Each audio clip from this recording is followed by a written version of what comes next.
qu'ils en tireront beaucoup de profit.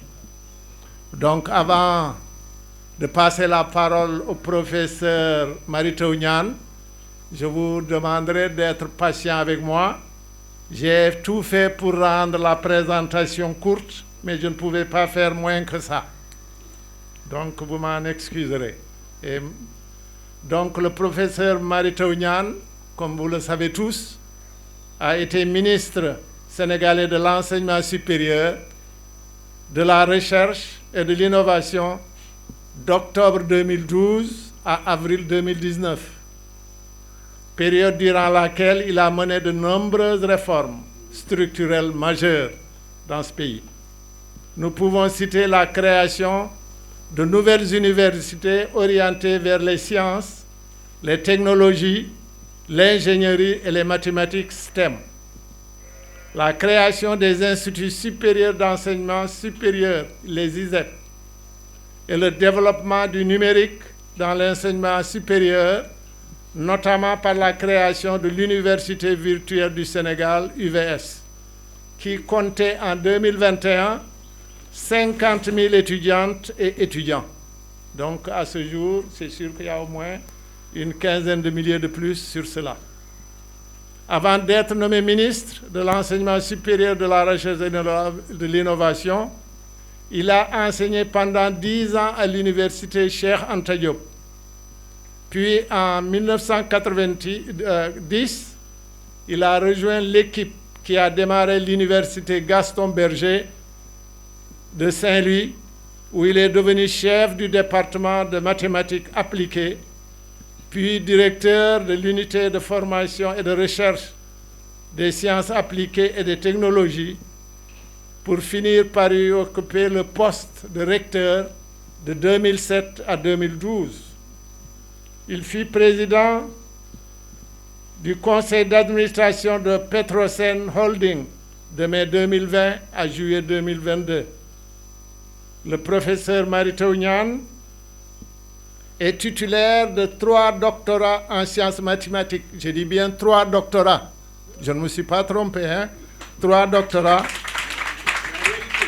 C'est la réalité rare. Il est fondateur de l'Académie nationale des sciences et techniques du Sénégal. Il fut également membre du bureau de l'Union mathématique africaine et membre du comité de développement et d'échange de l'Union mathématique internationale.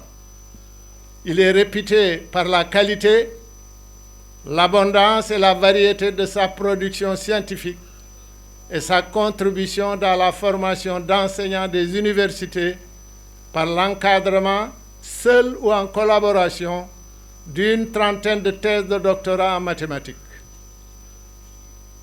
Il a aussi occupé plusieurs fonctions au niveau africain, comme président du Conseil des ministres du Conseil africain malgache de l'enseignement supérieur CAMES, président du comité directeur de l'Association pour le développement de l'éducation en Afrique, ADA, président du comité technique spécialisé éducation, sciences et technologies de l'Union africaine.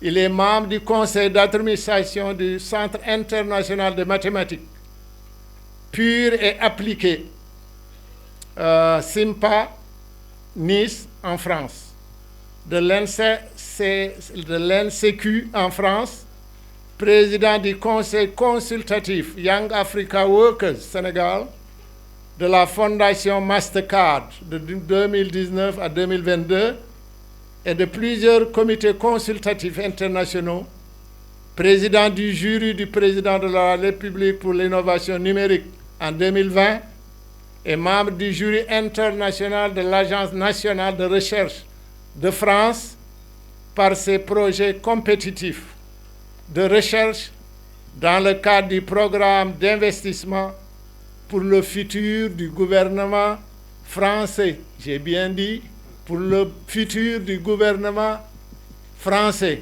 Et nous sommes au Sénégal, hein? Le professeur Mary Teuw Niane est chevalier et officier dans l'Ordre national du Lion, chevalier dans l'Ordre des Palmes académiques du Sénégal et de la République française, commandeur dans l'ordre national des palmes académiques du CAMES et grand officier dans l'ordre du mérite de la République française. Voilà donc ce monument du savoir et du savoir-faire qui va nous parler d'un thème qu'il maîtrise plus que tous, et je le réaffirme, l'école de demain pour le Sénégal. Comme vous le savez, depuis un certain temps, tout le monde parle de réformer l'école sénégalaise. Donc, je crois qu'on est en avance même sur ceux qui prônaient cela, en invitant cet éminent intellectuel. Je vous prie de lui prêter une oreille très attentive, car ce qu'il nous dira sera d'une importance inestimable pour le devenir de l'école sénégalaise. Je vous remercie et la parole est à vous, distingué professeur Mary-Teuw Niane.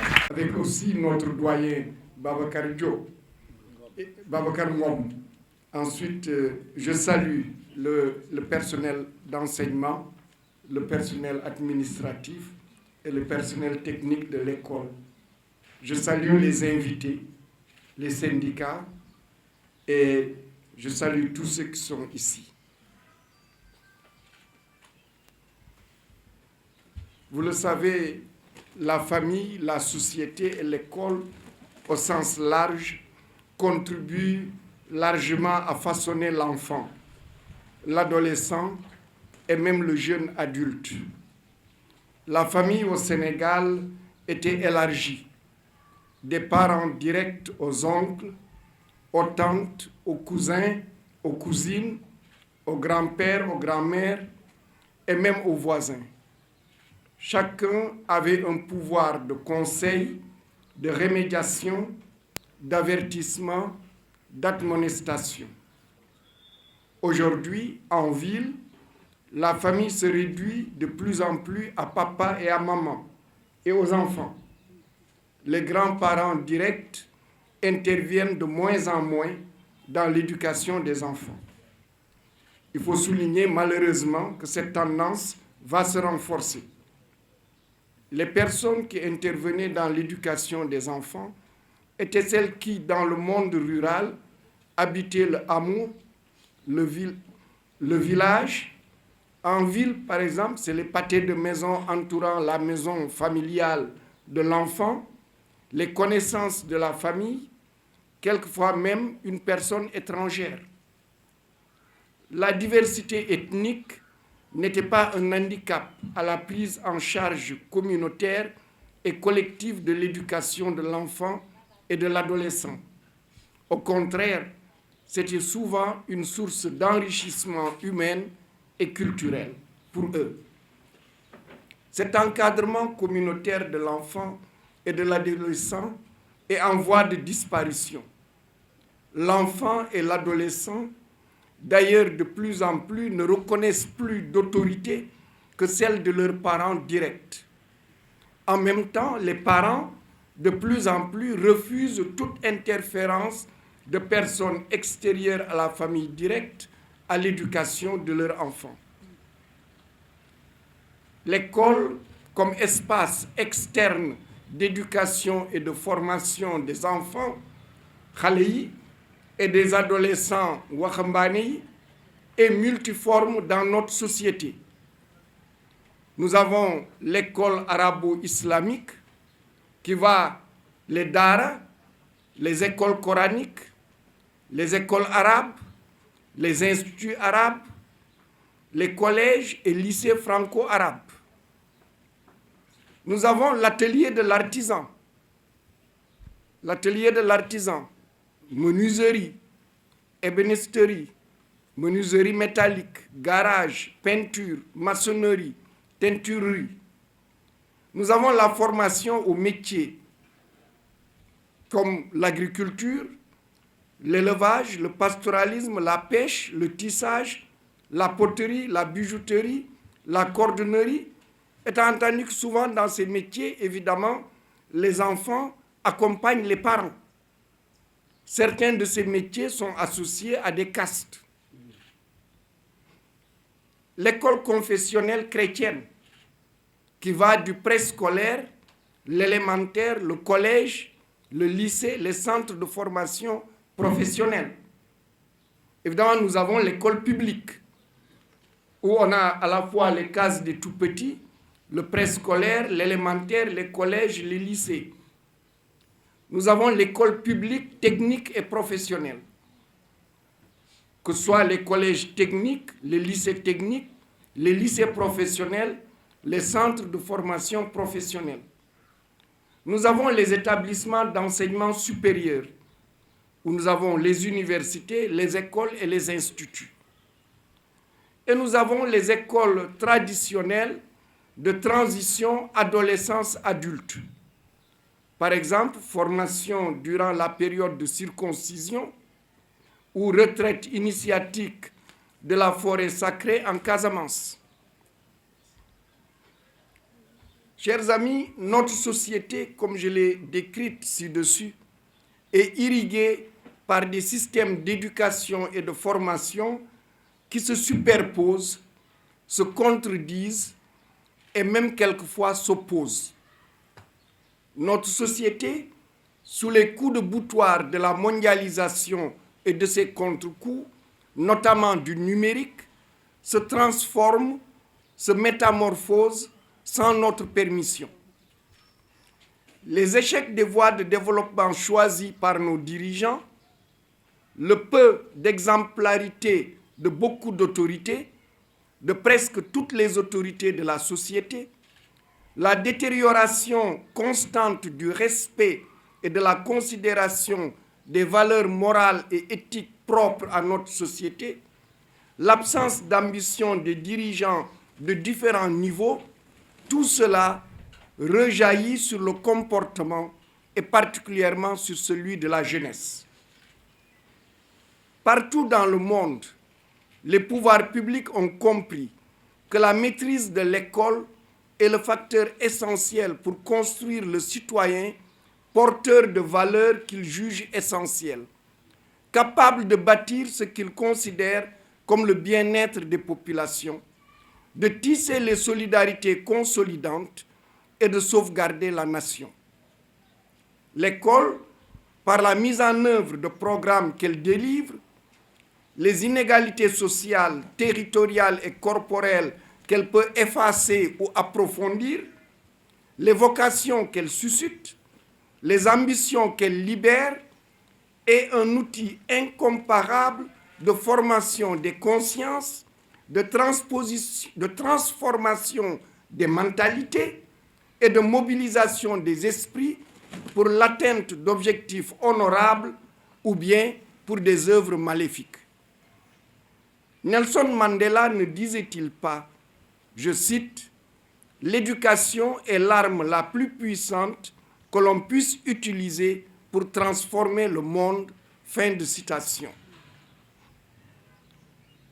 Je vais aborder le thème dans cet ordre. Quel nouveau citoyen sénégalais voulons-nous?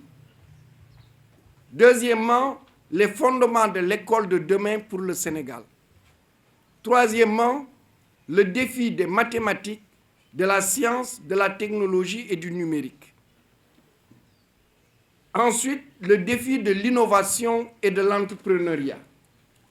Ensuite, le défi de la construction de l'état de droit. Ensuite, la finalité de l'école sénégalaise au XXIe siècle. Enfin, je conclurai. Quel nouveau citoyen sénégalais voulons-nous? Vous le savez, un des objectifs de l'école de demain pour notre pays est de construire le nouveau citoyen que nous voulons. Il peut paraître prétentieux de vouloir définir le nouveau citoyen sénégalais que nous voulons. Seul le président Léopold Sédar Senghor, dans la première décennie de l'indépendance, avait tenté de définir l'homme sénégalais qu'il voulait construire, ce qu'il appelait l'homo sénégalensis. Cette tentative de théorisation et de construction d'un nouveau citoyen enraciné dans ses valeurs de culture et ouvert à la civilisation de l'universel, pour encore citer Senghor, fit long feu.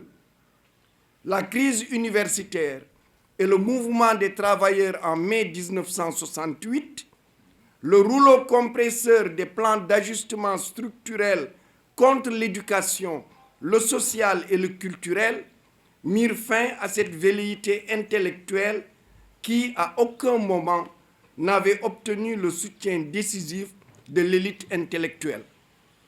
Les populations, dans leur écrasante majorité, ne se sentaient pas concernées. Les mesures, par exemple, de réduction des dépenses et du nombre de personnes présentes dans les cérémonies familiales, mariages, baptêmes, funérailles, furent vite oubliées. Et même les dérives de dépenses d'apparat dans les cérémonies familiales s'amplifièrent. De même qu'apparut la marchandisation du soutien, qui était un acte de solidarité volontaire, non obligatoire, qui de nos jours crée des stress à toutes les femmes. Elles doivent rembourser au donateur à sa prochaine cérémonie au moins le montant qu'elle avait reçu. Aucun des présidents de la République qui suivirent n'ont de bâtir un nouveau citoyen sénégalais. L'arrivée du président Abdoulaye Wade au pouvoir en 2000, puis le choc du naufrage du bateau le Joola, avait créé un espoir et une attente générale des populations pour des prises de décision, même répressives, allant dans le sens de l'instauration d'un nouveau comportement citoyen. Pendant un temps, les populations instaurèrent la police dans les transports en commun, refusant les surcharges de passagers, les excès de vitesse et les violations du code de la route. Cette ferveur populaire citoyenne s'estompa rapidement à l'absence manifeste de volonté politique pour accompagner les populations. De plus, les autorités politiques multiplièrent les actes d'antivaleur, d'arrogance et de violation flagrante de la loi, notamment électorale, en toute impunité. Notre pays est gangréné par des attitudes, des comportements et des actes qui n'honorent pas la citoyenne et le citoyen sénégalais. Des Sénégalais du bas peuple, comme on dit, aux autorités politiques, en passant par les hommes politiques et l'élite intellectuelle, l'opportunisme de gains individuels à tout prix, financiers, salarial, position dans l'appareil d'État, avantages familiaux, surplus d'autorité, reconnaissance religieuse ou traditionnelle, a fait basculer le Sénégalais et dans une moins grande proportion, la Sénégalaise, moi en tout cas je considère qu'elle est moins atteinte que le Sénégalais, dans un espace de non-droit, d'antivaleur et d'abandon de toutes les règles traditionnelles d'éthique et de morale. Dès lors que les chefs donnent le mauvais exemple, le góorgóorlu est condamné tragiquement à suivre. Évidemment, cette situation ne peut perdurer, à moins de la laisser conduire le pays à son effondrement par la violence, en réponse à la violence des nantis, de biens illicites ou de leurs prête-noms. Il nous faut donc prendre le risque de définir les principales caractéristiques du nouveau citoyen sénégalais que nous voulons. Évidemment, il ne s'agit pas d'aligner des qualificatifs qu'il serait long à énumérer. Il faut juste définir un cadre consensuel suffisamment adaptable aux situations, aux territoires, suffisamment volontariste pour permettre aux nouveaux citoyens sénégalais, avec les valeurs sénégalaises, sa culture sénégalaise, imbu de connaissances notamment scientifiques et techniques, d'être fier de réaliser son projet de développement professionnel et personnel dans son pays, de s'engager dans la bataille collective, de bâtir en toute souveraineté le bien-être de la population du Sénégal dans un état de droit et de contribuer avec honneur et fierté à la conquête de la dignité et du leadership de son pays et de l'Afrique dans le concert des nations.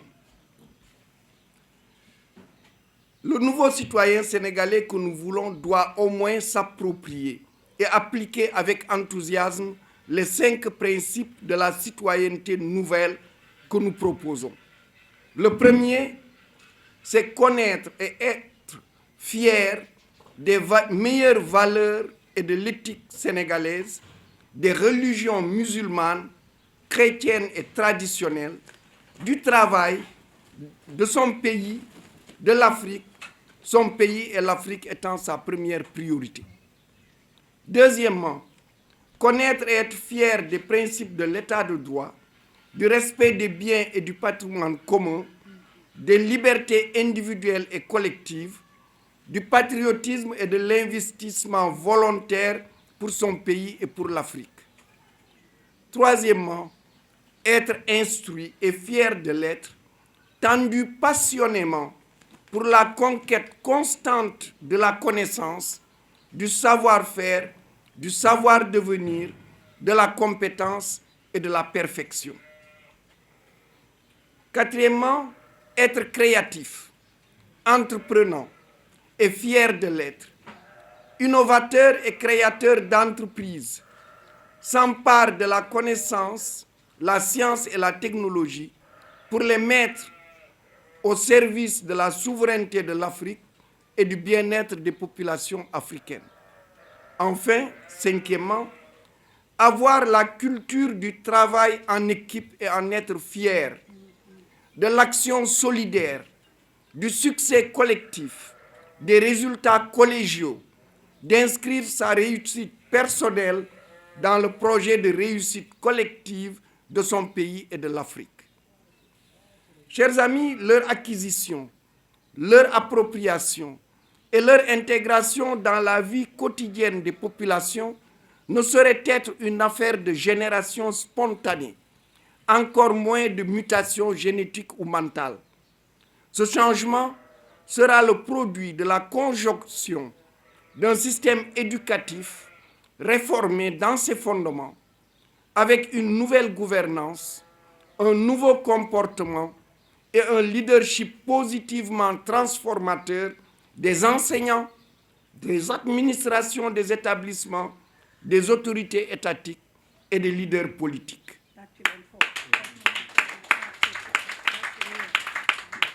J'en arrive donc au cœur du sujet, les fondements de l'école de demain pour le Sénégal.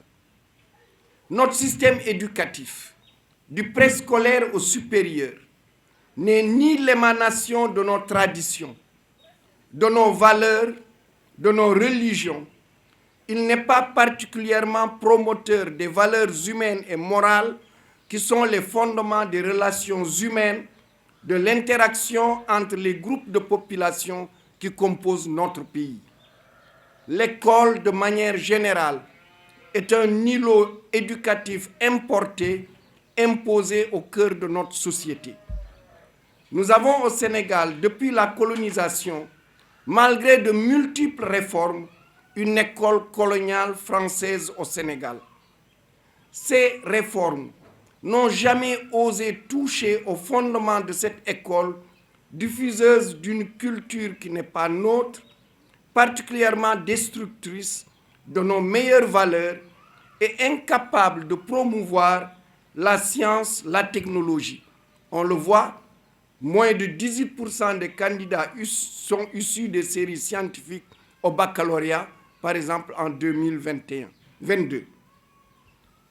Cette école n'est pas capable, avec la famille et la société, de façonner le nouveau type de citoyen sénégalais que nous voulons. Pour bâtir ce nouveau type de citoyen sénégalais, une réforme en profondeur de notre système éducatif est nécessaire. Il faudra sans aucun doute revisiter le principe, je dirais sacro-saint pour certains, de la laïcité, tel qu'il est gravé dans notre Constitution, et peut-être même le supprimer. En effet, à l'article 1er de la Constitution sénégalaise, il est écrit, je cite, « la République du Sénégal est laïque, démocratique et sociale. Fin de citation. Sur les 27 pays de l'Union européenne, j'ai fait le tri, seule la France a inscrit ce principe tel quel dans sa constitution. Au Sénégal, on pense que c'est universel. Ce n'est pas vrai. Ce n'est pas vrai. Tous les autres pays, bien qu'appliquant pour beaucoup le principe de la séparation de l'État avec la religion, ne l'ont pas inscrit dans leur constitution. En France même, là encore, beaucoup ne le savent pas, en France même, les régions de la Moselle et de la Lorraine échappent au principe de la laïcité grâce au concordat, signé par l'État français avec le Vatican le 15 juillet 1801. Dans ces deux régions de France, comme dans les autres pays de l'Union européenne, l'éducation religieuse est délivrée dans les écoles publiques. À l'université de Strasbourg, qui est une université publique, à l'université de Metz, qui est aussi une université publique, comme dans les universités des autres pays de l'Union européenne, existent par exemple des facultés, des écoles et des instituts de théologie. En France, depuis quelques années, vous le savez, le principe de la laïcité est devenu le refuge à partir duquel la diversité culturelle est rejetée et taxée d'expression religieuse dans l'espace public, comme par exemple le port du voile à l'école. La France, il faut le savoir, est une singularité parmi les pays européens. Nous voyons donc toute l'absurdité de la posture sénégalaise qui refuse l'enseignement des religions à l'école publique dans un pays à 95% musulmans, 5% chrétiens et, pour paraphraser Senghor, il disait 100% sous influence de nos religions ancestrales. Notre école est une pâle copie d'une école étrangère qui fabrique des clones ratés, sans ancrage culturel, ballottés par des influences multiformes. Chers amis, dites-moi quelle école a votre pays, je vous prédirai quel futur il aura. Pour changer le cours des choses, il nous faut courageusement mettre notre école à l'endroit. Notre culture, nos meilleures valeurs de culture et de civilisation doivent être au cœur de notre projet éducatif et de formation. Voici 7 principes de base, selon moi, de l'école sénégalaise de demain. Le premier principe, c'est l'enseignement de la langue maternelle des enfants comme langue vivante, porteuse de connaissances et support de production de connaissances. Le deuxième principe, c'est l'enseignement des religions et des valeurs positives qu'elles véhiculent. Troisième principe, c'est l'enseignement des arts, de la culture, de la civilisation du Sénégal et de l'Afrique et des meilleures valeurs qu'ils portent. Quatrièmement, l'enseignement du français, parce que c'est notre langue officielle, de l'anglais, parce que c'est la langue universelle aujourd'hui de transmission de la connaissance dans tout, et de l'arabe. Et de l'arabe, parce que l'arabe, c'est d'une part la langue de 95% des musulmans à travers leur religion, mais c'est surtout au niveau géopolitique. Au niveau géopolitique, le Sénégal est un pays de transition entre l'Afrique noire et l'Afrique arabe, parce que la Mauritanie a basculé dans l'Afrique arabe. Donc c'est nous qui assurons la transition, et pour bénéficier de ces relations, la connaissance de l'arabe est fondamentale. Donc c'est pourquoi je dis que ces langues sont importantes comme langue d'ouverture sur l'international. L'enseignement des mathématiques, de la science, de la technologie et du numérique dans une méthode créative. Ça aussi, j'y reviendrai. Parce que enseigner les mathématiques de manière scolastique, ça n'aide pas les enfants à aimer les mathématiques et à être créatifs. Sixièmement, la promotion de la créativité, de l'innovation, de l'esprit entrepreneurial. Et j'étais heureux de ce que me disait Mme Ndiaye, de ce qu'ils font déjà avec les tout-petits. Et du service à la communauté. Septièmement, l'enseignement du développement personnel, de la citoyenneté, du leadership et l'accompagnement dans la définition du projet personnel de l'apprenant et des valeurs autour du travail. Voilà, selon moi, les 7 principes que j'ai définis. Cette nouvelle école sénégalaise transformatrice doit être portée d'abord par une pédagogie active, contrairement à la pédagogie passive qui a cours depuis des décennies. La pédagogie active valorise la créativité, l'expérimentation, la relation avec la société, le travail bien fait et les valeurs qui bonifient. Un programme d'enseignement basé sur les 7 principes, évidemment, la stratégie de la pédagogie active, l'existence d'un temps suffisant de travail personnel de l'apprenant en vue de développer son autonomie. Une formation du personnel d'enseignement, de contrôle et d'encadrement en adéquation avec les exigences de ces nouvelles orientations. Un nouveau système d'évaluation de l'apprenant, parce que dans ceci, ce n'est pas comme on évaluait avant, en adéquation avec les objectifs fixés. Enfin, une administration des établissements soumis à un contrat de performance, définissant les objectifs, les actions, les activités, les indicateurs de performance et les critères de mesure de la réussite et de l'échec. Cette nouvelle éducation sénégalaise transformatrice jouera le rôle d'incubateur pour toutes les apprenantes et les apprenants afin que durant leur cursus, ils puissent répondre aux critères du nouveau citoyen sénégalais. C'est ce que je veux. C'est pour ça que j'ai défini le nouveau citoyen avant. Afin de créer un environnement favorable à l'éclosion dans de bonnes conditions de cette éducation sénégalaise transformatrice, il sera essentiel, dans un délai très court, 2 ans, 3 ans, de régler un autre problème, qui est d'éradiquer complètement l'analphabétisme et d'assurer la scolarisation universelle. On ne peut pas construire une vraie école si les parents sont analphabètes.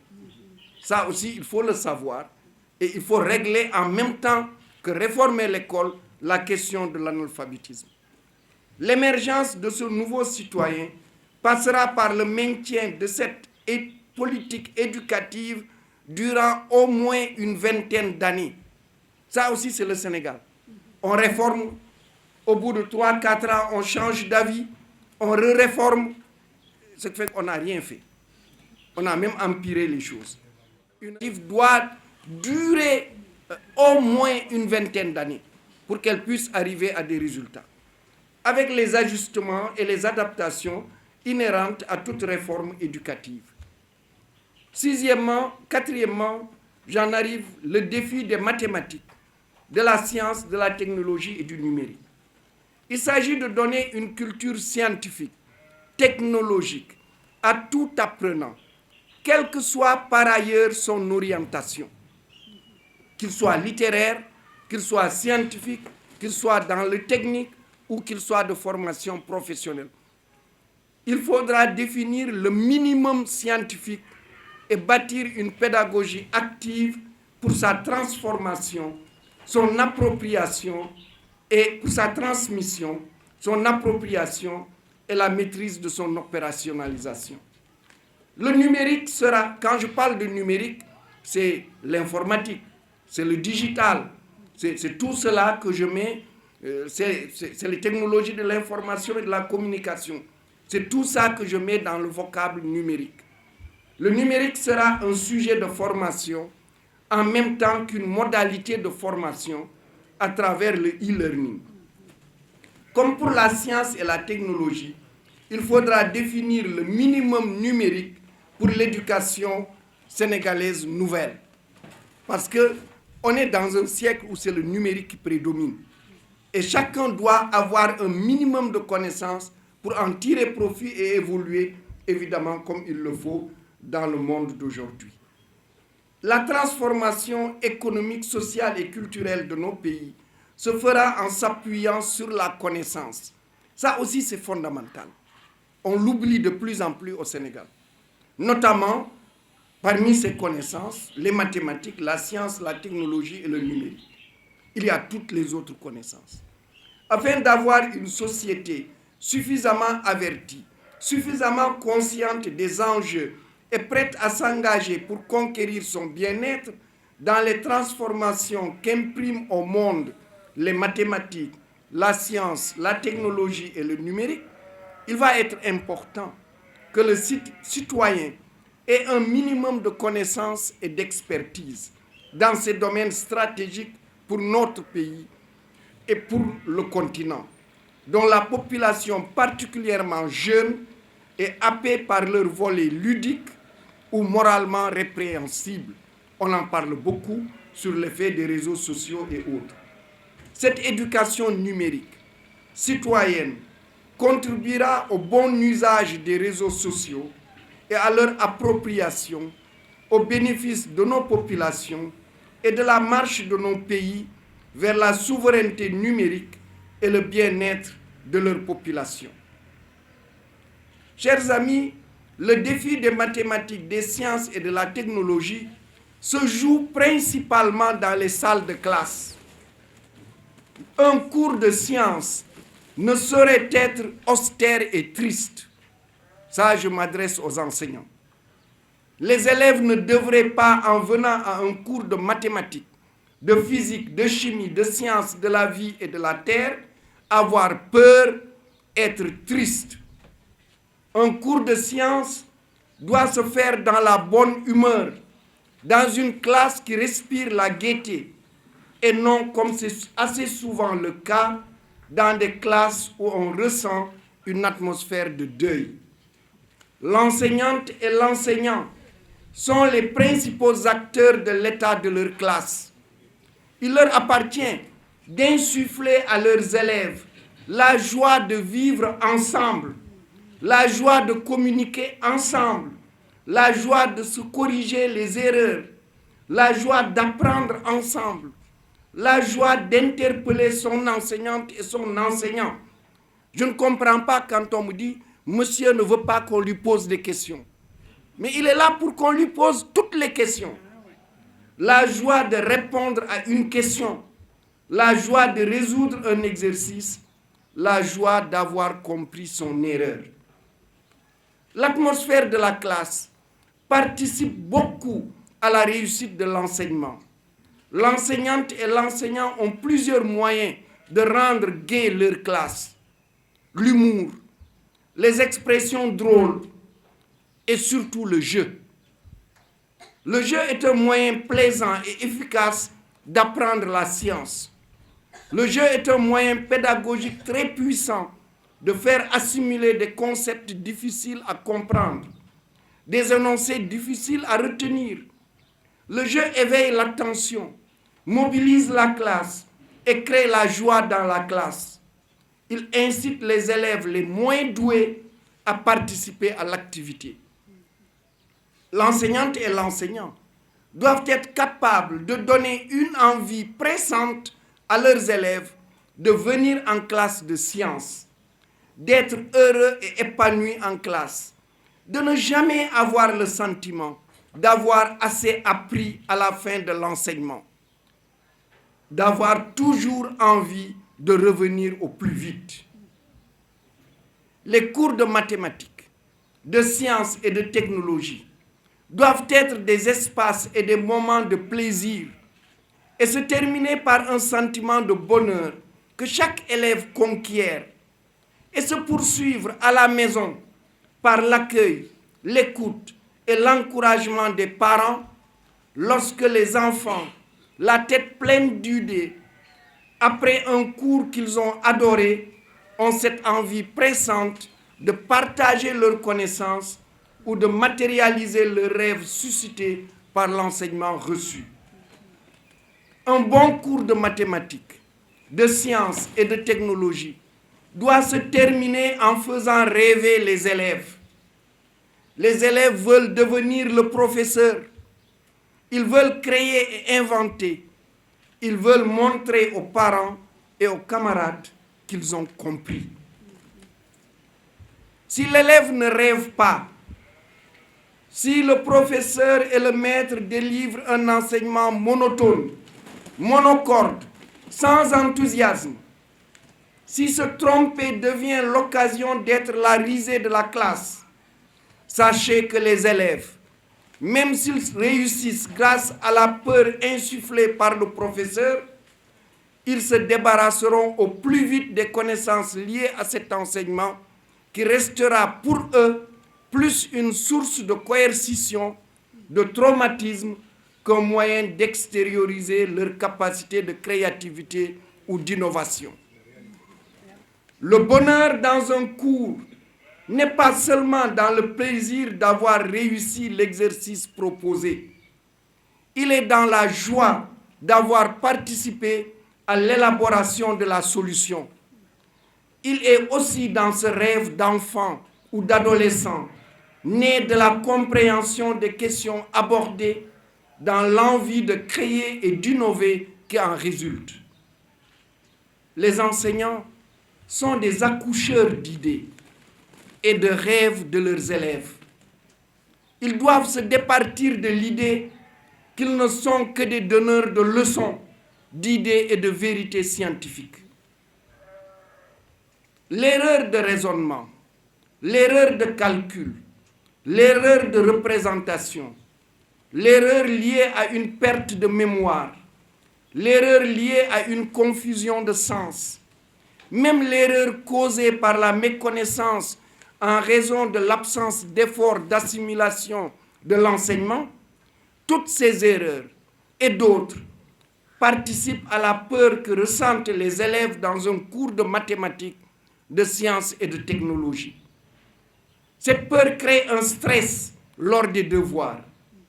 Elle retient certains élèves qui n'osent plus intervenir durant les cours, les travaux dirigés, les travaux pratiques et même les travaux de groupe entre camarades par peur d'être réprimandés publiquement par l'enseignant ou d'être la risée de leurs camarades. L'erreur, la faute, la confusion revêtent dans les cours de sciences, notamment de mathématiques, une part de honte pour les élèves qui les commettent. Pour se protéger, un certain nombre d'élèves préfèrent se murer dans le silence, se cacher dans la masse d'élèves de la classe. La peur de l'erreur est l'un des plus grands facteurs d'abstention des élèves à participer activement à un enseignement. La science est considérée par l'opinion publique comme rationnelle et rigoureuse. Le cours donné par l'enseignant se distingue dans sa qualité par la rigueur, la justesse des raisonnements, des lois énoncées, des théorèmes, des principes et j'en passe.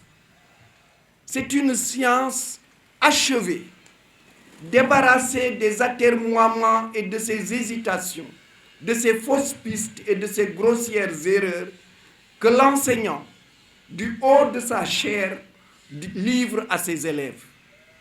L'enseignant de science délivre, sûr de sa science, une science parfaite, et j'ajouterai, trop parfaite pour ses élèves. L'enseignant de physique ne parlera pas des croyances antérieures, comme par exemple, la Terre est plate. On sait bien que c'était comme ça que la science a commencé, et que c'est une fausse, c'est une erreur. Comme les astres tournent autour de la Terre. Ça, c'était aussi une vérité scientifique à un moment donné. Comme l'espace est rempli d'une matière appelée éther, c'est la même chose. Les corps lourds tombent plus rapidement que les corps légers. C'est aussi une bêtise. Mais les scientifiques ont dit cela. pendant longtemps, comme les espèces biologiques ont toutes été créées d'un seul coup, ce qui est encore une fausseté. Ce sont de grossières erreurs qui ont jalonné l'histoire des sciences. En mathématiques, chaque jour, le mathématicien, dont le métier est d'énoncer et de démontrer des théorèmes non triviaux, est confronté à l'erreur. Il passe son temps à tenter des démonstrations, à se tromper, à jeter dans la poubelle des papiers sur lesquels elles sont griffonnées. Sinon, moi, chaque jour, j'écrirai plein de théorèmes. Mais c'est parce que je n'arrive pas à les démontrer que chaque jour, je me trompe, jusqu'à peut-être 2 ans, 3 ans, que je finis par trouver le résultat et que je fais une publication. Quand on voit la publication, c'est joli, c'est parfait, mais on oublie que pour y en arriver là, je me suis planté plusieurs fois. Ça, on l'oublie et ça n'apparaît pas dans l'enseignement. L'erreur est inhérente à la pratique et à la constitution de la science. C'est pourquoi l'enseignant, qui livre à ses élèves un produit fini, doit avoir conscience que ce cours parfait qu'il délivre est en réalité le produit final d'une succession d'erreurs des plus grands savants. La modestie dans l'appréciation des erreurs commises par les élèves devrait donc être de rigueur. Il ne s'agit pas de cautionner la paresse de certains élèves. En fait, il est du devoir de l'enseignante et de l'enseignant de s'assurer de la participation de tous leurs élèves aux activités de leur classe. Ils ont le devoir de libérer les élèves de leur retenue, de leur timidité et de leur passivité, inhibés par le poids que représente l'humiliation, la vexation et l'échec de se tromper. Libérer sa classe et ses élèves de la charge négative de l'erreur, arriver à faire comprendre aux élèves qu'elle fait partie du processus d'acquisition des connaissances, les convaincre d'apprendre de leurs erreurs, qu'ils sachent que le travail, l'ouverture d'esprit, le partage de leurs certitudes sont les meilleurs remèdes à la persistance de l'erreur, sont aussi les moyens les plus sûrs de se débarrasser de leurs erreurs. L'enseignante et l'enseignant ont le rôle passionnant de faire participer tous les élèves à l'animation de la classe, des élèves les moins doués aux élèves les plus doués. Ils doivent libérer la parole des élèves, de tous les élèves, dans leurs enseignements, en particulier de mathématiques, de sciences et de technologie. J'en arrive au 5e, le défi de l'innovation et de l'entrepreneuriat. L'innovation est au cœur du dynamisme économique, social et culturel des pays. Il se traduit par le nombre de brevets que chaque pays dépose à l'Organisation mondiale de la propriété intellectuelle que connaît bien mon ami Abdoul Wahab Ka, puisqu'il a été directeur général de l'ASPIT. Non, l'Afrique et le Sénégal, l'Afrique et le Sénégal évidemment, nous déposons très peu de brevets. Et ça, c'est lié à notre système éducatif, qui ne favorise pas l'innovation. Pour quitter durablement l'économie de souk, pour embrasser réellement l'industrialisation, pour favoriser la création d'un écosystème entrepreneurial massif et employeur, la création endogène de brevets, l'achat de brevets, le transfert de technologies, l'achat de machines-outils et leur maîtrise, il est essentiel de disposer de citoyens formés dans ces différents métiers, s'identifiant à leur pays et à leur continent, ayant une culture entrepreneuriale, créative et innovante.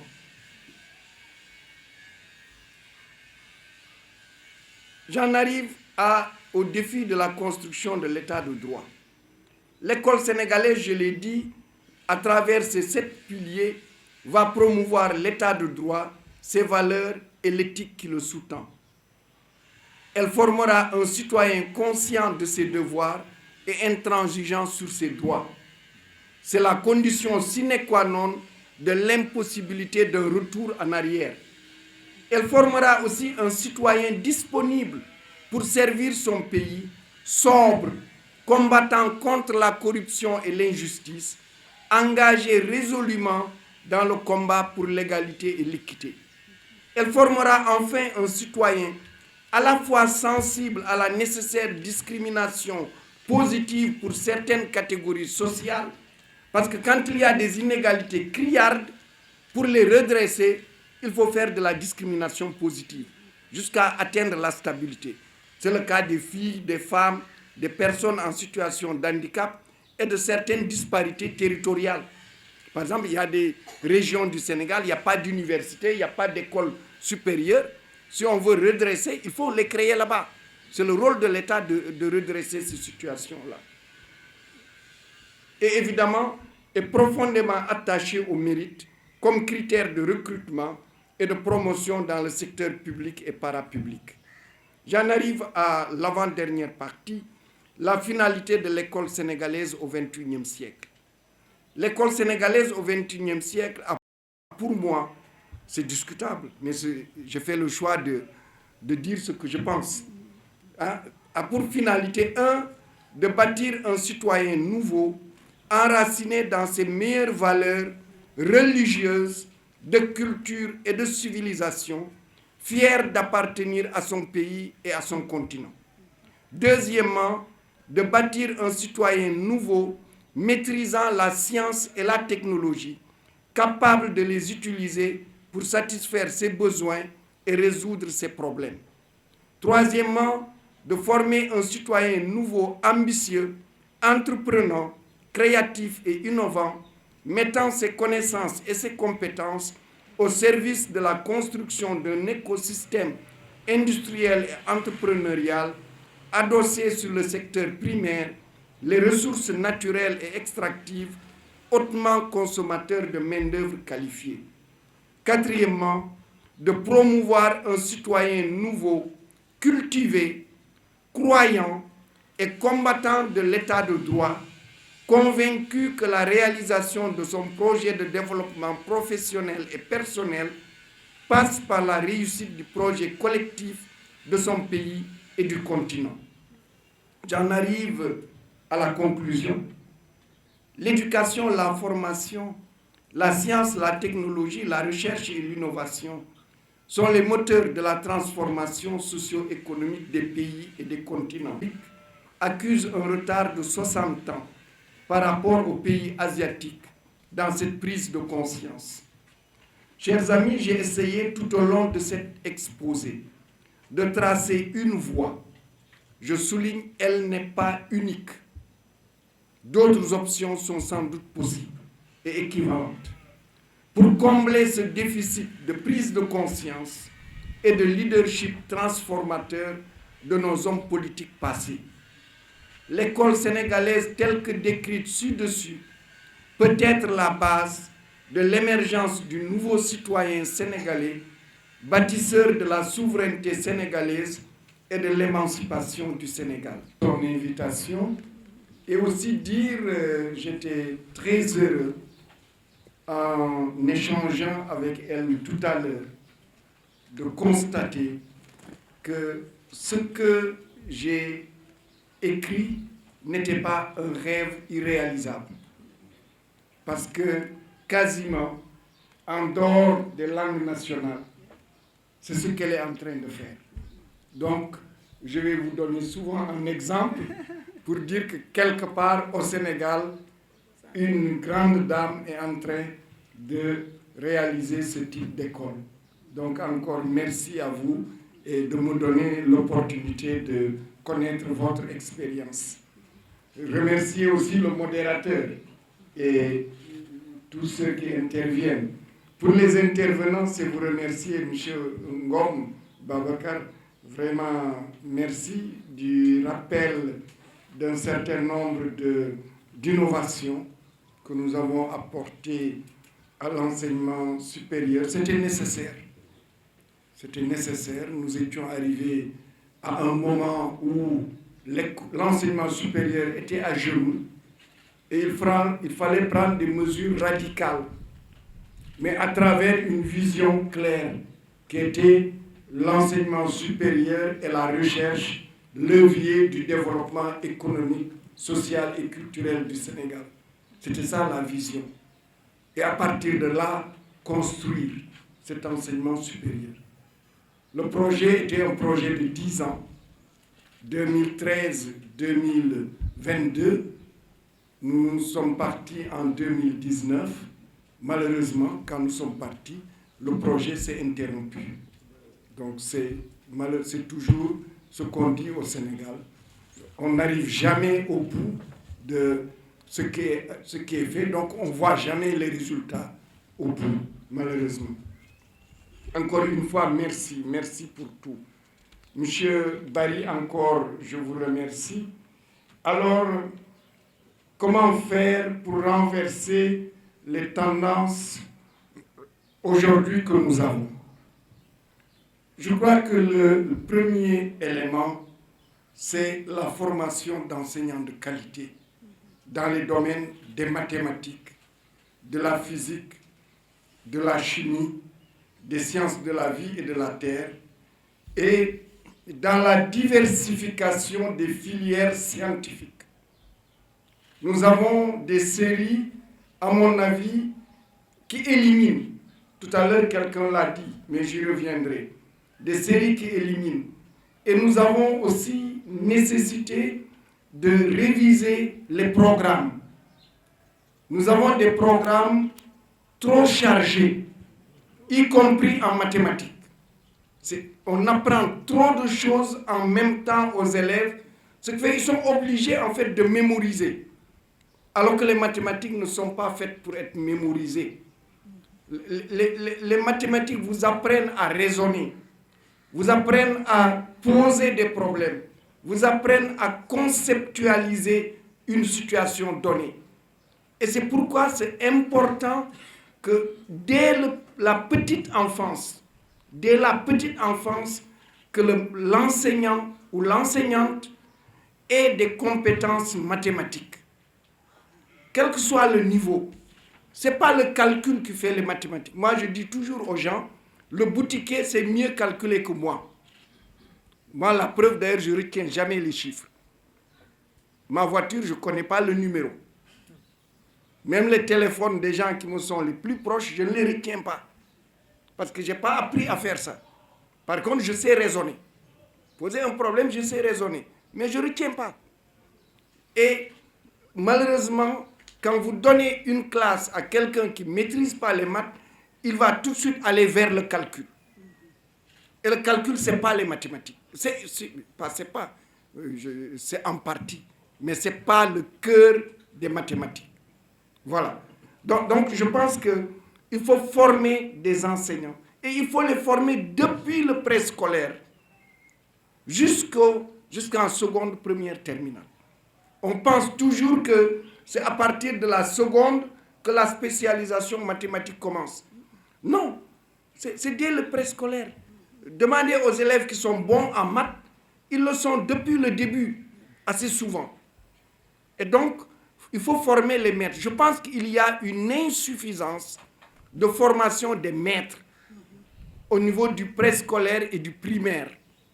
Il y a aussi une insuffisance de formation des profs de maths au niveau des collèges. C'est aussi un problème. Et je pense qu'il faut relever cela.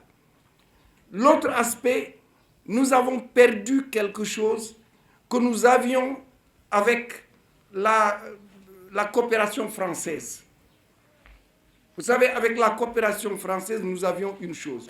Nous avions à l'époque, ça c'est nous, nos générations, nous avions les enseignants titulaires du CAPES, qu'on peut dire à peu près c'est le KS que nous avons. Mais ils avaient les enseignants agrégés, qui avaient en général les classes de première et de terminale, C ou SE actuellement. Ces enseignants étaient d'un niveau plus élevé. Ils pouvaient enseigner à l'université jusqu'aux deux premières années d'université. On ne l'a plus.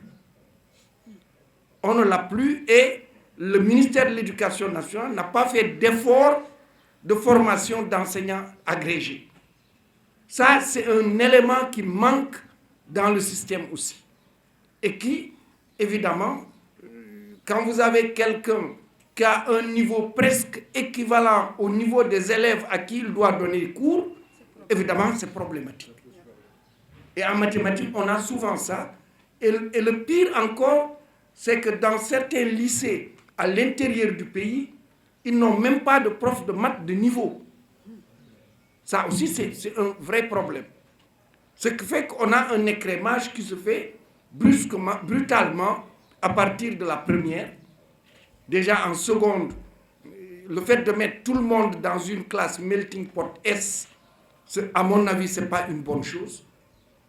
Et quand on arrive en première, ceux qui vont en S1, beaucoup sont pressés de terminer la première pour basculer en S2 en terminale. Parce que là aussi, il y a le problème de motivation. Je suis pour deux choses, deux mesures. La première, il faut créer, la Côte d'Ivoire l'avait créé il y a une trentaine d'années ou une quarantaine d'années, quand il n'avait plus de profs de maths de niveau en Côte d'Ivoire et de profs de physique.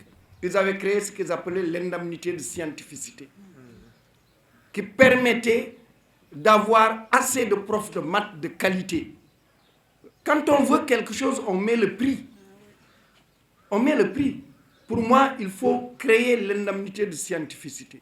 Pour les profs de maths, de physique, de SVT, en fait les profs de sciences, de manière générale. Parce qu'on n'en a pas assez aujourd'hui. Et on n'a pas surtout assez de très bons.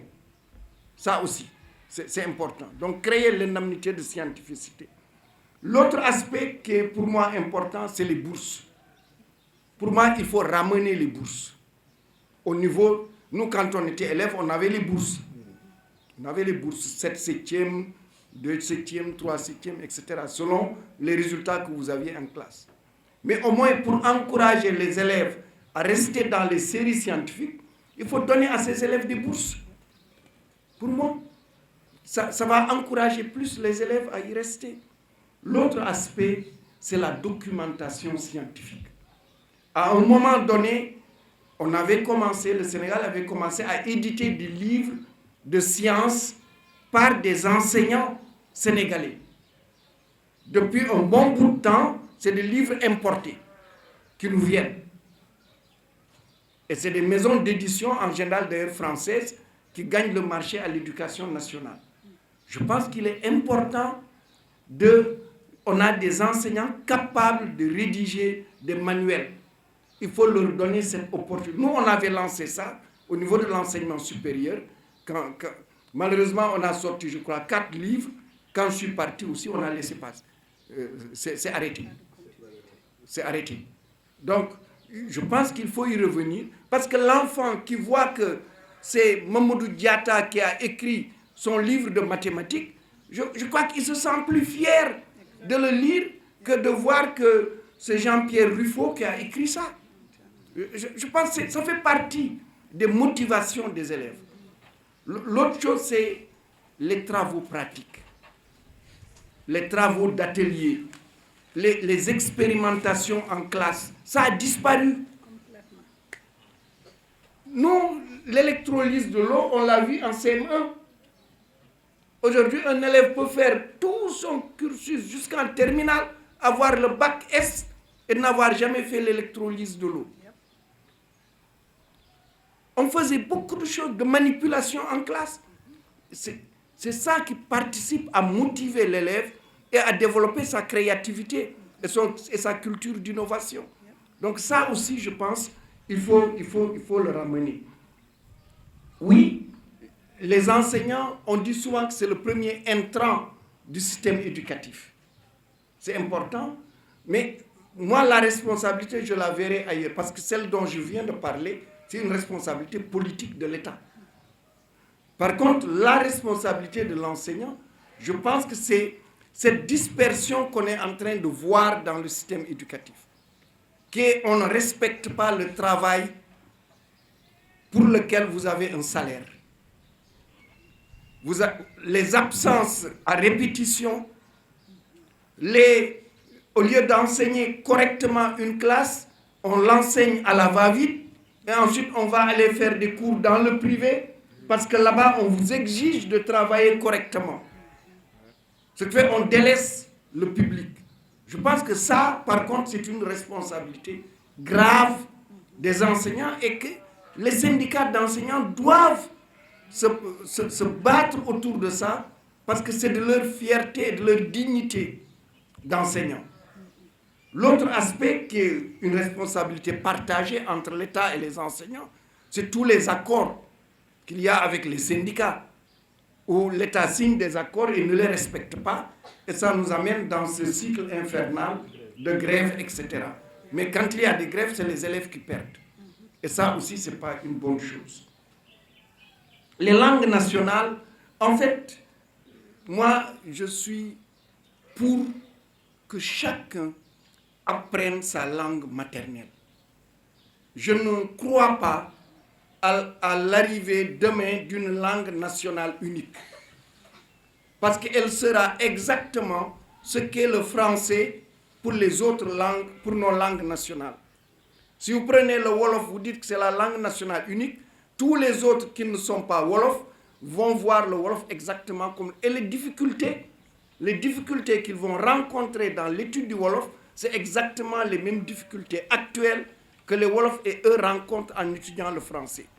Quelqu'un, on lui donne, c'est de la dignité de toute personne d'apprendre dans sa langue maternelle. Moi, c'est ça ma position dans ça. Et c'est possible. Parce que, moi, j'anticipe, lorsque j'étais recteur de l'université Gaston Berger de Saint-Louis, en analysant les 3 éléments dont j'ai parlé ici, parce que j'ai commencé cette réflexion à cette époque-là, j'ai vu nos langues ne sont pas enseignées comme langue vivante à l'université. Les religions ne sont ni sujet d'études, ni sujet de recherche. Notre culture n'est pas aussi sujet d'études et de recherche. J'ai dit, il faut qu'on crée quelque chose qui réponde à cette question. C'est ça qui m'a amené à créer l'UFR Civilisation, Religion, Art et Communication, UFR CRAC, qui a un département langue et culture africaine. Je suis content que ce département maintenant délivre même des doctorats dans les langues nationales. Ils enseignent la licence, le master, le doctorat en Wolof, en Pulaar et dans d'autres langues nationales et le Swahili et jusqu'au doctorat. On a un département aussi, centre d'études des religions. Quand on parle des questions religieuses dans le Sahel, ce sont les experts de ce département qui sont interrogés partout dans le monde. Et enfin, il y a le département métier des arts et de la culture.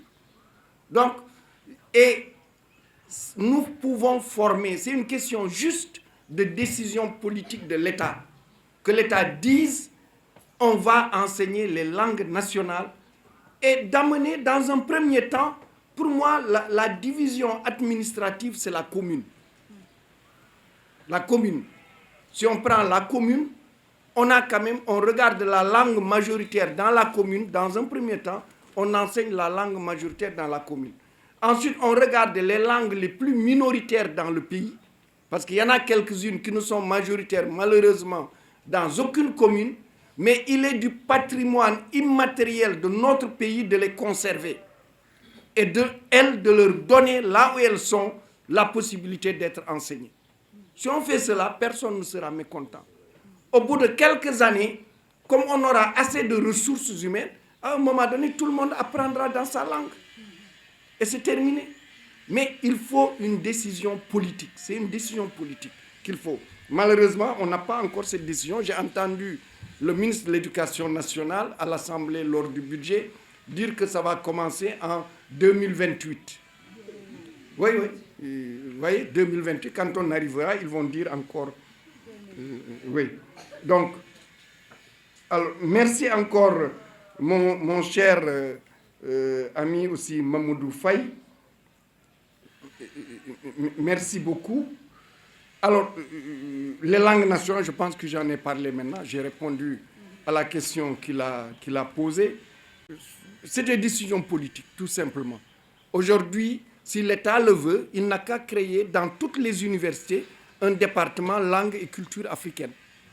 À Assane Seck de Ziguinchor, à Hussein au niveau de Kaffrine, Sine Saloum, Kaffrine, Fatick et Kaolack, à Thiès, à Saint-Louis, il y en a déjà, à Dakar, à l'UCAD, à l'université de Matam qui va être créée, à l'université du Sénégal oriental. On le fait et on avance. L'autre chose, c'est l'académie. Moi, je pensais même qu'il n'existait pas d'académie des langues nationales. C'est l'autre jour, en discutant avec quelqu'un qui m'a dit, et je me suis souvenu, effectivement, Abdoulaye Wade avait créé, et il l'avait rattaché au ministère de l'Éducation nationale, une académie des langues nationales. Elle est inopérante. Elle existe malgré tout. Il faut lui donner la place parce que c'est elle qui va régler les problèmes techniques. Par exemple, si on doit enseigner les mathématiques, il faut qu'on ait dans chaque langue un accord sur les concepts. Il ne faut pas que Marito dise que, par exemple, ensemble, ça s'appelle comme ça en Wolof, et que Adjambay May va là-bas dire qu'ensemble s'appelle comme ça. L'académie doit dire c'est comme ça, point tiré. Et tout le monde est obligé de suivre. C'est comme ça qu'ont fait les Français.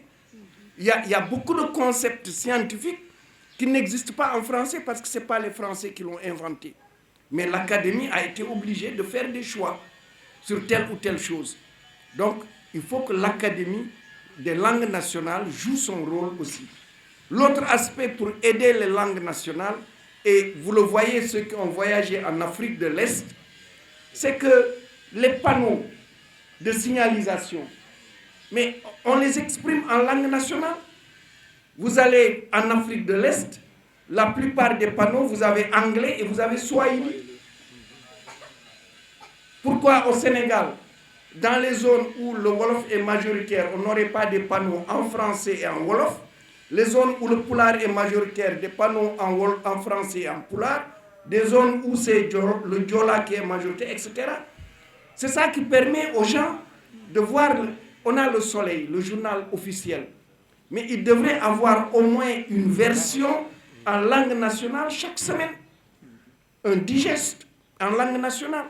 C'est parce qu'il faut que les gens aient une source de lecture, etc., pour pouvoir considérer que les langues sont utilisables, etc.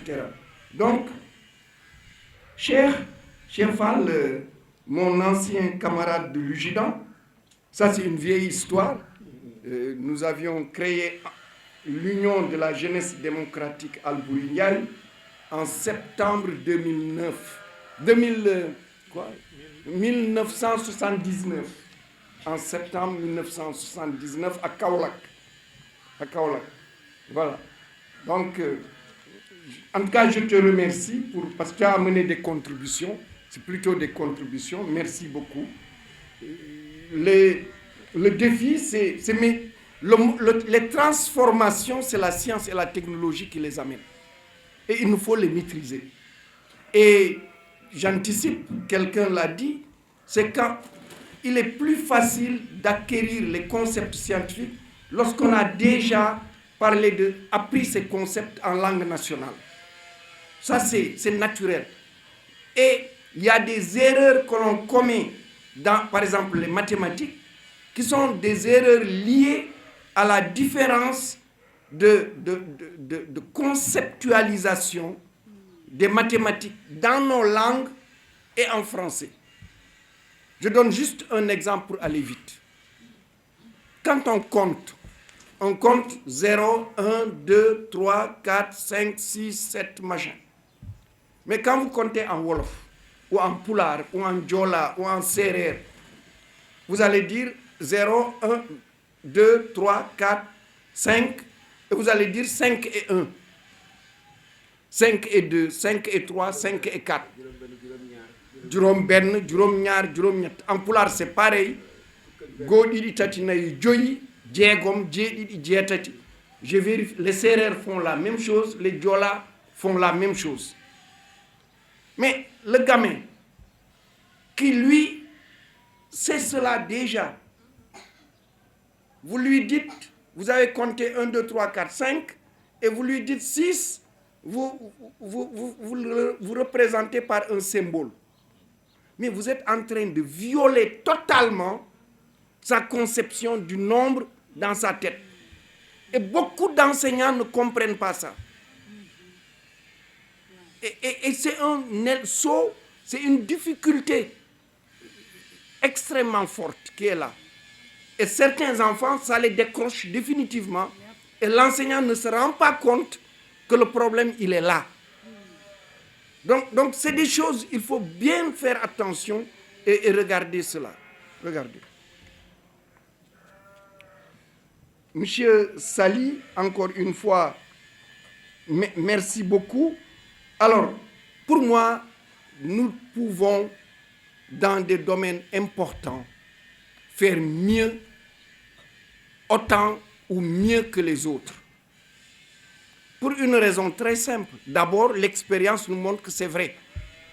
Parce que, vu toutes les difficultés que nous avons, nos gamins ici, les meilleurs, on les amène dans les meilleures écoles en Europe, en Amérique. Ils réussissent aussi bien que les meilleurs gamins de ces écoles-là. Je peux le dire parce que moi-même, j'ai fait les prépas. Et quand j'étais ministre, c'est moi qui ai mis en place la bourse d'excellence. Et j'ai refusé que nos meilleurs élèves, on les envoie dans les universités en France ou dans les UIT. Parce qu'en France, les meilleurs élèves ne vont pas dans les universités et dans les UIT. Ils vont dans les classes préparatoires aux grandes écoles.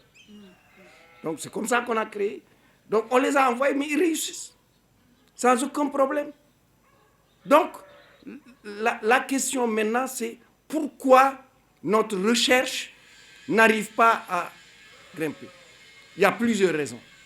La première raison, c'est d'abord la documentation. Excusez. C'est la documentation. Et ça, on l'avait réglé parce que nous avions abonné toutes les universités grâce à Elsevier aux bases de données scientifiques internationales, qu'elles soient d'ailleurs scientifiques ou littéraires. Parce qu'on avait, pour les littéraires, on avait abonné à Carnet Info. Pour les scientifiques, il y avait Sciences Directes, les revues Maçon et tout. Vous êtes dans le campus universitaire, vous vous connectez au réseau Wi-Fi et vous avez accès aux bases comme on l'a aux États-Unis et partout. Malheureusement, là aussi, quand je suis parti, ça s'est arrêté. Deuxième chose, c'est l'équipement scientifique. C'est ça qui fait que les chercheurs ici vont à l'étranger parce qu'ils n'ont pas ces équipements lourds qui coûtent cher. Et nous, on avait trouvé la solution, c'est ce qu'on appelait la cité du savoir, qu'on a installée à Diamniadio sur 14 hectares. Et nous avions commencé à acheter les équipements lourds, le supercalculateur. Il est arrivé depuis juillet 2019. Depuis là, le supercalculateur est garé. Il a coûté, le supercalculateur, presque 6 milliards. Il est garé là-bas. Oui, c'est le financement que j'ai signé avec Amounouba, avec la BPI, la Banque publique d'investissement, c'est 4 millions d'euros. C'est 15 millions d'euros. Les 10 millions, c'est le supercalculateur. Les 5 millions d'euros, c'est pour les formations, quelqu'un l'a dit, dans les sciences avancées. La robotique, l'intelligence artificielle, le big data, la cybersécurité, la simulation numérique. Et nous avions heureusement, avant de partir, signé avec l'UVS pour que l'UVS les fasse.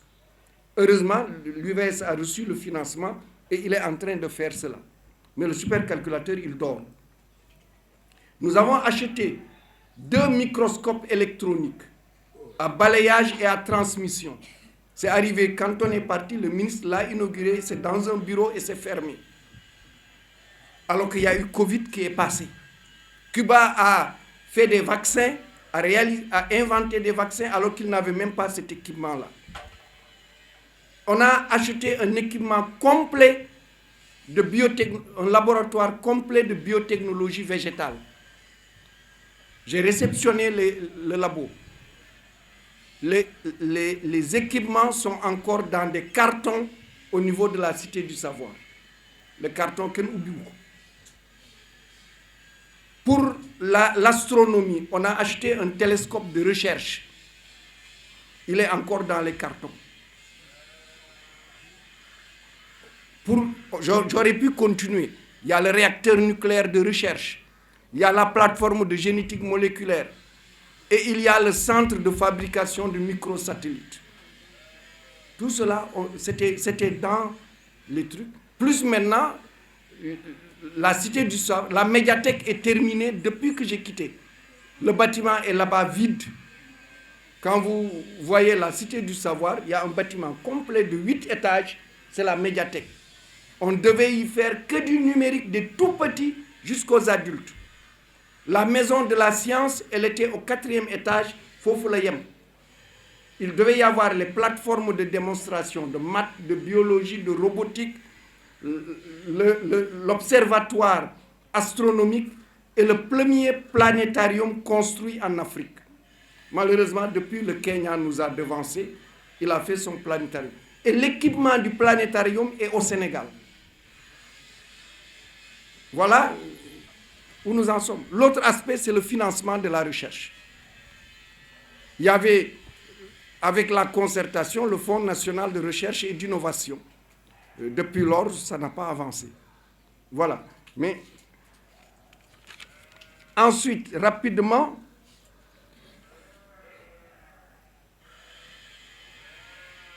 Madame Sagna, oui, pour moi, il faut renforcer la formation des enseignants dans les domaines scientifiques et surtout renforcer leur formation dans comment faire aimer ces disciplines-là.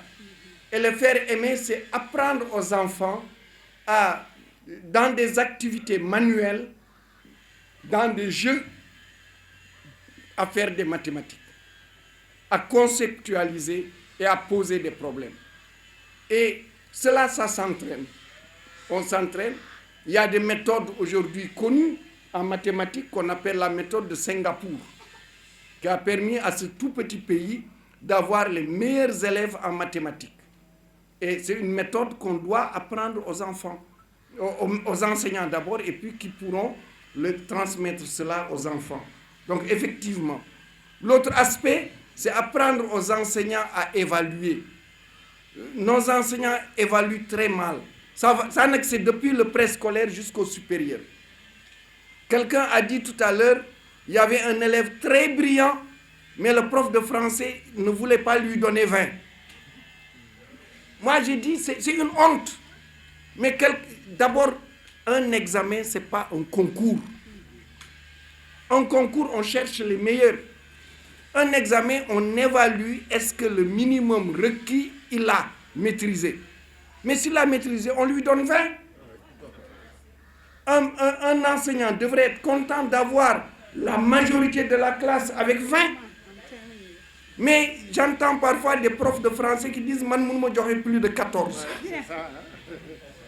Mais ils ne savent pas qu'ils sont en train de pénaliser leurs meilleurs élèves. Parce qu'ailleurs, un prof va donner 18. Et ça décourage les élèves. Notes yi du khalis bo xamné dañ koy denc. Vraiment, il faut libérer les notes. Voilà. Monsieur Faye, Hassan, je pense, j'ai répondu, je pense, tout à l'heure à votre question sur la créativité et l'innovation. Tout à l'heure. Adia May, content de te voir. Content, c'est une parente et une voisine. Et j'ai vécu son aventure. Parce qu'elle a écrit, étudiante, un roman. Un magnifique roman. Je ne sais plus d'ailleurs le titre, Le Ballon Rouge. Un étudiant, oui, c'est ça. Donc, elle est, comme on dit, c'est une battante. Elle a envie de réaliser les choses et je la félicite surtout pour son abnégation pour Daara Sembène. J'ai vu, c'est malheureux, que Sembène Ousmane n'a pas toute la place qu'on lui doit dans ce pays. Quelqu'un qui est sans doute un de nos plus grands romanciers, le plus grand sans doute jusqu'à présent cinéaste sénégalais. Et que moi je ne sais même pas, est-ce qu'il y a même une rue, un lycée qui porte son nom. À Yoff, récemment, c'est récent, c'est triste pour cet homme-là. Voilà, qui est plus un peu partout dans le monde, on l'étudie. Et oui, exactement, partout dans le monde. Donc vraiment, la description d'un certain nombre de choses que tu as données, c'est tout à fait exact. Ça, mais tu sais, quelqu'un l'a dit, apprendre les langues étrangères, c'est plus facile quand on maîtrise sa propre langue. C'est pourquoi l'apprentissage de la langue maternelle, c'est la voie royale. Et puis c'est la voie qui empêche la rupture entre l'école et la famille. Vous avez le petit qui quitte sa maison, où il ne parle que Wolof, etc., qui arrive au préscolaire, on lui dit maintenant on va t'apprendre le français. Mais il aurait été plus sage de continuer avec le Wolof dans tout ce qu'on apprend et plus tard de lui apprendre le français. Moi, mon schéma d'école, c'est très simple. C'est de dire préscolaire, CI, CP, langue nationale, langue maternelle. Moi, j'utilise même le mot langue maternelle pour ne pas avoir de confusion. C1, on entre dans le français, on utilise le français. C1, C2, on continue. Et puis CM1, on introduit l'anglais. CM1. En sixième, l'arabe. À la place de ce qu'on fait aujourd'hui en anglais. Sixième, l'arabe, jusqu'en troisième. Avec évidemment les autres langues continues. Maintenant, quand on arrive en seconde, s'il y a des gens qui ont envie d'apprendre d'autres langues, mais ils peuvent choisir les autres langues. Et ça existait. C'est ce qu'on appelait les grands commençants. Les grands commençants et qui apprennent en accéléré. En accéléré.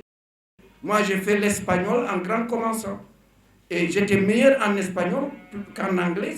Au bac, j'ai plutôt bas au bac. Au bac, j'ai fait l'anglais. Mais à l'école d'ingénieur, j'ai préféré prendre l'espagnol que l'anglais. Vous voyez. Donc, et évidemment, en même temps, la religion, en même temps, notre culture et civilisation, plus la science et la technologie. Et la dispersion, en fait, on veut faire de nos élèves des encyclopédies. Et c'est ça qu'il faut casser. Même dans les sciences, un élève peut être brillant en physique et ne pas être bon en maths. Mais pourquoi on va le pénaliser? Parce qu'il n'est pas bon en maths. On doit avoir le plus de spécialités possible pour mieux coller au profil des élèves. Au profil des élèves. Je pense que c'est ça qui manque à notre école. On est, de ce point de vue-là, trop sclérosé et trop, comme on dit, voilà. Oui, je suis parfaitement d'accord. Les deux aspects du numérique, pas de problème. Et la nécessité, quelqu'un l'a dit, le numérique, c'est la porte clé du monde d'aujourd'hui. J'ai cité tout à l'heure ces disciplines-là, et il y en a beaucoup d'autres encore. Vraiment, et le numérique n'a pas besoin d'être totalement scientifique. Mais il faut initier les enfants très tôt, au collège, au codage, à la programmation, peut-être en seconde à l'intelligence artificielle et au langage, par exemple, Python, et puis après, les libérer. Les libérer. Ils vont accéder au même niveau que les autres. Et pour cela aussi, il faut que l'Internet soit disponible sur tout le territoire national. Ça aussi, c'est une corrélation. Les questions de fond de de Mansour Faye, corrélation entre les sciences, la politique et la société. Je crois que j'ai commencé même à y répondre. Parce que beaucoup de questions relèvent de décisions politiques. Les réformes de l'enseignement, c'est une décision politique. Le fait de dire que Aujourd'hui, je prends un exemple simple. Lorsque j'étais ministre de l'Enseignement supérieur et que nous avons eu l'idée de mettre en place l'université virtuelle du Sénégal, ça a été une décision politique de dire c'est nous qui allons créer cette université. Et tout ce qui va faire fonctionner l'université va être un produit de la matière grise sénégalaise. Ça a été notre choix. Et on l'a réussi. La même chose pour Campus N. Quand on a dit on met en place Campus N, on n'a pas été chercher des gens en Europe, en Asie. On a pris des Sénégalais et on a réussi à mettre en place. Campus N, il faut le rappeler, c'est bien avant Parcoursup. Parcoursup en France a triché sur Campus N. C'est après Campus N. Ah oui. L'UVS, il y a des choses qui ont été faites en Europe durant le Covid. Les gens ont triché sur UVS. Parce qu'ils n'avaient pas ça. Et ils n'y croyaient pas. Donc, on a des cadres. On a besoin de leur faire confiance. Mais pour leur faire confiance, c'est une décision politique. Pourquoi va-t-on faire les cartes d'identité numérisées, les passeports numérisés par une société malaisienne? Alors qu'on a au Sénégal à la fois des informaticiens hyper compétents et on a des entreprises d'informatique qui sont de niveau international. C'est le choix politique. Donc parce que la science, pour qu'elle fonctionne bien, il y a l'école, mais il y a aussi l'entrepreneuriat, il y a aussi l'administration. Pourquoi jusqu'à aujourd'hui l'état civil n'est pas numérisé? Pourquoi jusqu'à aujourd'hui, si vous voulez un casier judiciaire, vous devez aller là où vous avez eu votre extrait de naissance? On est au XXIe siècle. Alors que c'est possible. C'est possible de dématérialiser tout cela. Mais c'est une décision politique. Et on a les gens pour faire. Donc ça, voilà. Les applications, vous avez parlé de courbes, je vous donne juste 2 exemples simples. Par exemple, la question de la droite. J'ai commencé d'ailleurs, parce qu'après j'ai été pris par autre chose, j'avais commencé chaque samedi à embêter les gens en mettant des problèmes mathématiques sur ma page Facebook pour demander aux gens de les résoudre. Et après, les littéraires m'ont dit, mais prof, toi, tu ne parles que des mathématiques. J'ai changé, j'ai rajouté des problèmes littéraires, etc. L'un des problèmes que j'ai donné est le suivant, très simple. Je l'ai dit, parce que c'était la période de la Coupe du Monde. J'ai dit, Sabali est sur la ligne de touche, dans son camp, à 10 mètres de son poteau de corner. Ismaïla Sarr est sur la ligne médiane, au niveau de la ligne de touche opposée. Ismaïla Sarr court à, mettons, 36 km à l'heure. À quelle vitesse Sabali doit envoyer la balle à ras de terre à 10 mètres du poteau de corner du côté où est Ismaïla Sarr?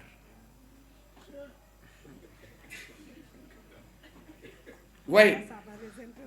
Oui, ça a intéressé. Parce qu'ils ont vu que ce problème-là, d'abord on avait les problèmes de vitesse, des trucs, mais c'était un problème d'un triangle rectangle. C'était l'application du théorème de Pythagore, simplement. Mais on peut faire mieux pour avoir une courbe. Par exemple, la parabole. Parce que c'est clair que si Sabali tire à ras de terre, il faudrait que l'équipe là-bas, qu'elle soit vraiment manchot, pour que la balle puisse passer jusqu'à arriver là-bas. Donc Sabali a intérêt en fait à lever la balle. Donc si Sabali lève la balle pour qu'elle arrive là-bas, c'est une parabole que va décrire le ballon et il faut savoir comment est fait la parabole. On voit tout de suite comment on représente les choses. Et il y a énormément d'exemples comme ça.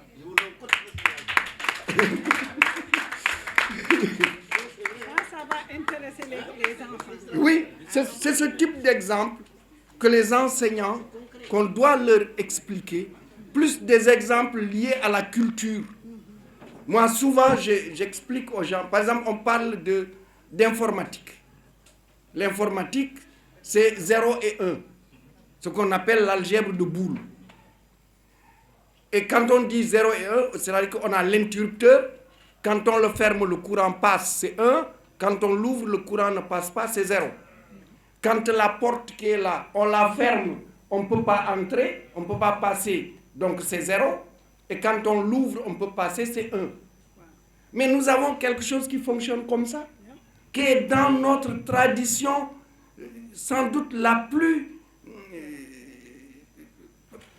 en tout cas, très ancrée, chez particulièrement les Peuls, c'est ce qu'on appelle le Gisani, la géomancie. Mais les figures géométriques de Gisani, c'est de l'algèbre de Boole. C'est exact. Et ça, c'est antérieur, parce que ça date des millénaires. C'est antérieur à l'algèbre de Boole. Donc, on a plein de choses comme ça. Vous avez les systèmes d'équations linéaires. Mais il y a des exemples simples pour motiver les gamins. Vous dites le gamin là, à l'entrée de l'école, il y a une femme qui vend des beignets et qui vend, je ne sais pas, des oranges. Mamadou est allé, il a acheté 2 beignets et 3 oranges. Il a payé tant.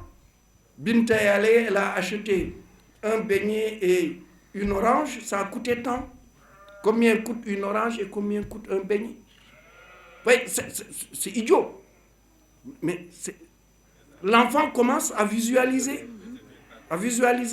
ainsi de suite. Donc, ça aussi, c'est une nécessité, je pense que dans la formation des maîtres, même s'ils ne l'ont pas appris à l'université, je pense qu'au moment des formations à l'école normale, à la FASTEF ou à l'UFR-CEFS de Saint-Louis, qu'on puisse les motiver par ça. Parce que ça motive les enfants.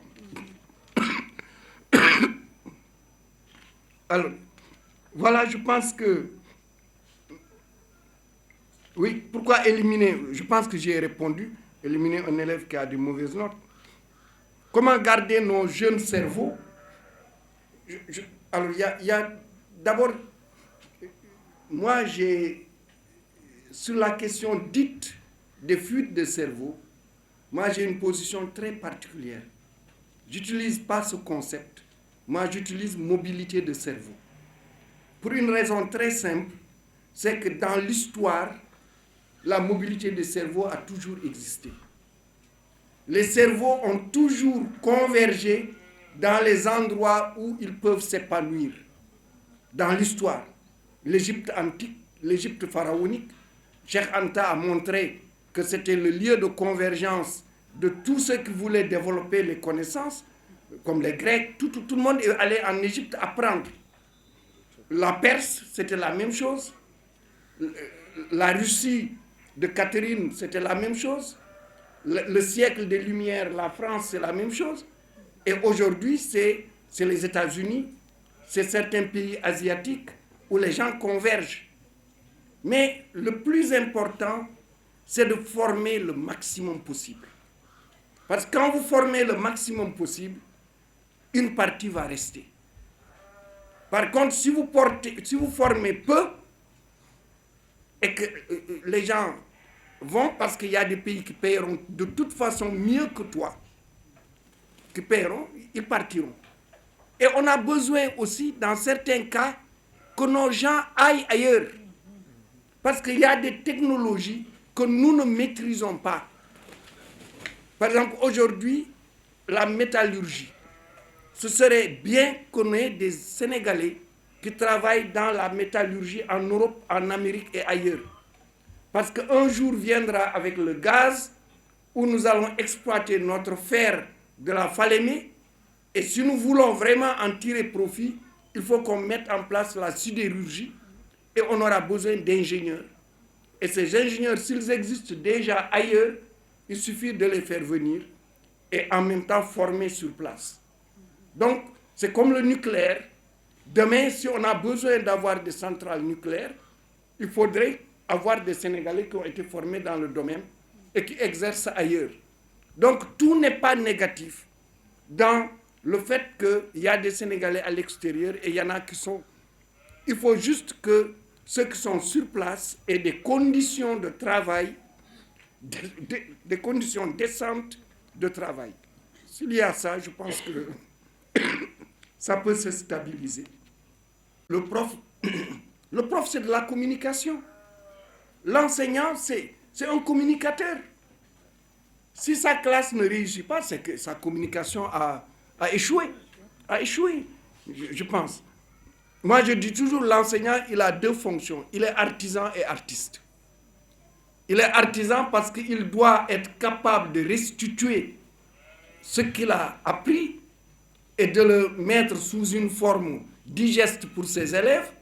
Mais il est artiste parce que c'est dans sa fonction d'artiste qu'il peut motiver l'élève et lui faire aimer ce qu'il est en train d'enseigner. Les parents, là c'est une question encore politique. Pour moi, il y a des choses qui sont des droits inaliénables. Tout enfant doit avoir droit à aller à l'école. Et il appartient à l'État de créer les conditions d'équité. Et c'est pourquoi supprimer totalement les histoires de bourses ou ne pas mettre dans certains endroits des cantines scolaires, etc., ce n'est pas juste. Et je pense qu'il faut rattraper cela. Il faut faire en sorte que les enfants soient scolarisés, tous. Par exemple, les enfants d'éleveurs, je dis, nous devons créer un corps de maîtres itinérants qui les accompagnent, comme c'est créé au Mali, au Niger, au Tchad, pour que les enfants d'éleveurs puissent aller à l'école. La même chose dans des endroits où les gens sont très pauvres, c'est important non seulement d'avoir des écoles, mais d'avoir la cantine pour que ces enfants aient le petit déjeuner, le déjeuner à l'école, parce que ça va participer à leur réussite, etc. L'État a un rôle de créer l'équité au niveau du pays. Voilà, excusez-moi, j'ai été un peu long. Je vous remercie vraiment de votre attention. Avec des empêchements, nous n'avons pas pu honorer de notre présence. Mais aujourd'hui, nous n'avons pas pu et nous n'osons pas ne pas venir ici et saluer le grand professeur pour parler de l'école. Et moi, je voudrais, pour l'avoir connu, et je dois dire que c'est aujourd'hui, pour la troisième fois que je lui serre la main, la troisième fois. La première fois, il était encore ministre de l'Enseignement supérieur. Nous nous sommes rencontrés dans le hall d'un hôtel. Il m'avait donné sa carte de visite. Et quand je suis venu à Thiès pour mettre en œuvre et concevoir le concept Linger-Mat d'Amel-Mat pour faire la promotion des mathématiques à l'école élémentaire, nous avons pensé à lui. Il est venu en tant que parrain pour être montré en modèle de réussite aux enfants thiessois. C'était la deuxième fois que nous nous sommes salués et aujourd'hui c'est la troisième fois. Je voudrais dire que si nous voulons aider nos enfants, il nous faut montrer des modèles de réussite du genre du professeur Mary Teuw Niane.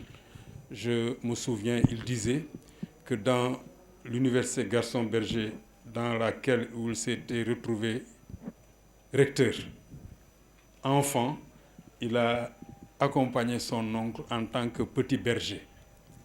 Donc pour dire que c'est possible de réussir, et lui c'est un pur produit de l'école publique sénégalaise. Il s'agit de s'acharner au travail. Il n'y a que le travail qui mène au succès. Donc je dirais aux organisateurs à l'avenir d'être plus agressifs dans la communication pour inviter le maximum de public possible, et inviter surtout les élèves et étudiants. Ils ont besoin d'écouter la bonne parole et s'inspirer de ce modèle de réussite, s'inspirer des exemples. Parce que pour réussir, il n'y a que le travail, quelles que soient les conditions dans lesquelles nous nous trouvons. Et en cela, nous remercions le professeur Mary Teuw Niane, nous remercions les organisateurs et nous en redemandons. Merci. Ça, je ne peux même pas vous dire le plaisir que nous avons. Et merci monsieur l'inspecteur. Exactly. You know, moi, je le suivais de très loin. Des États-Unis, je suivais les gens. Et je connaissais son attachement à l'éducation et ce qu'il faisait. Donc, quand on avait décidé de faire la célébration, nous ne savions pas où aller. Mais on a creusé terre et mer pour avoir ses coordonnées. Et donc, on lui avait parlé, il a accepté. Et maintenant, ce que vous venez de nous dire, il n'y a pas plus à y ajouter. C'est la seule façon, c'est la meilleure façon. Et si on s'y met par l'école sénégalaise, les problèmes de l'école sénégalaise ne seront pas résolus.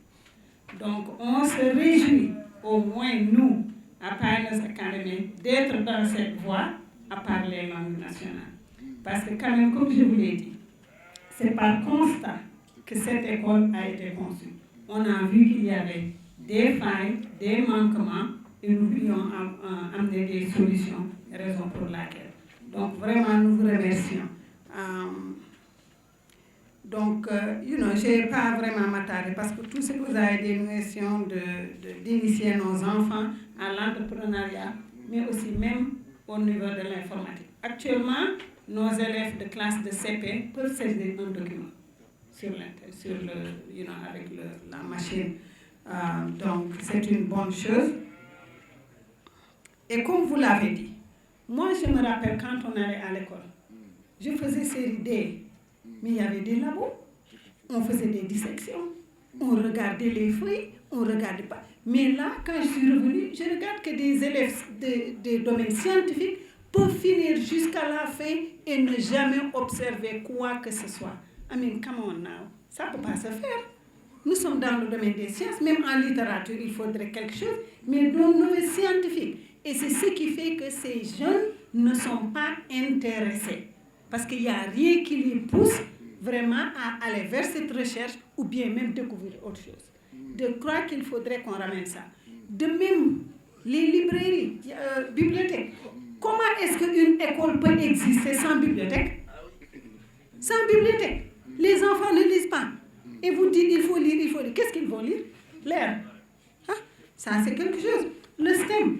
Aux États-Unis, quand ils se sont rendus compte qu'ils perdaient au niveau des sciences et technologies, c'est là où ils ont commencé le STEM. Et ce qu'ils font, c'est comme vous le dites, donner des bourses. Vous incitez les élèves à se retourner vers ça parce que maintenant, quelqu'un qui devait payer ses études peut y aller sans frais et l'État paye pour vous. C'est l'une des raisons. Les parents vous poussent, vous vous poussez pour qu'on puisse payer pour vos études. Donc, il faudrait qu'il y ait incentive, comment on le dit, incitation pour les pousser. Parce que s'il n'y a rien, et tout ce qu'on leur dit scientifique, il y a une dofga, il y a donc, il faut que ça change, il faut que ça soit intéressant pour qu'ils puissent s'y retrouver. Pour dire exactement, en tant que scientifique, qu'est-ce que je pourrais devenir, qu'est-ce que je pourrais faire.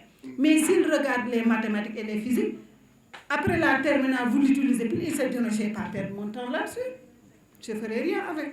OK? Et beaucoup de choses. Ici, peut-être, maintenant, ça commence à prendre de l'ampleur. Mais la maternelle au Sénégal est négligée. Ça doit être l'espace de danse et de chant. Et alors que c'est à l'âge qu'il faudrait les initier et les intéresser à certaines choses. Donc moi, je suis contre la maternelle tam-tam dit de fait direct. Ça ne peut pas continuer. Parce que on leur donne envie de seulement jouer, de seulement danser, ce qui n'est pas. Oui, la maternelle doit être quelque chose d'intéressant où ils doivent danser, mais danser pour apprendre. Chanter pour apprendre. Donc, moi, je suis dans cette lancée. Pas mal de choses. Donc, je suis en phase avec ce que le professeur a dit et je suis très réjouie de vous avoir. J'essaie, avec mon français, moi, je suis plutôt anglophone, mais, donc, vraiment, c'était l'honneur de vous avoir. Et I hope and pray that all Senegal can hear your message. Because this is it. On n'a pas besoin d'aller à gauche ou à droite ailleurs ou dans un autre pays pour voir ce qui se fait. Ce qui se fait, vous l'avez dit, il ne s'agit qu'à appliquer. That's it. You know, donc, at the end of the day, c'est ça. Donc, je remercie nos parents qui sont venus vraiment et je ne sais pas, j'espère que vous avez vu de Pioneers Academy ce que le professeur vient de définir. Donc, nos enseignants, tirez les leçons. Il vous a donné les leçons, maintenant c'est à vous de les pratiquer. Parce qu'à the end of the day, un enseignant qui n'est pas innovateur, qui ne sort pas, comme on le dit, out of the box, vous serez abruti. Il faut oser, il faut changer, il faut être créatif, il faut intéresser vos élèves. Il faut intéresser vos élèves. Et ça, personne ne peut vous le donner. C'est à vous, en tant qu'enseignant, de le rechercher. Nous sommes là, dans le développement personnel et dans le leadership, on peut vous aider. Donc, c'est à vous de vous rechercher, de regarder où vous avez des lacunes, des déficiences pour qu'on puisse vous donner cette information et vous aider à vous relever. Donc, I think I did it all. Avec mon français, des fois, j'oublie.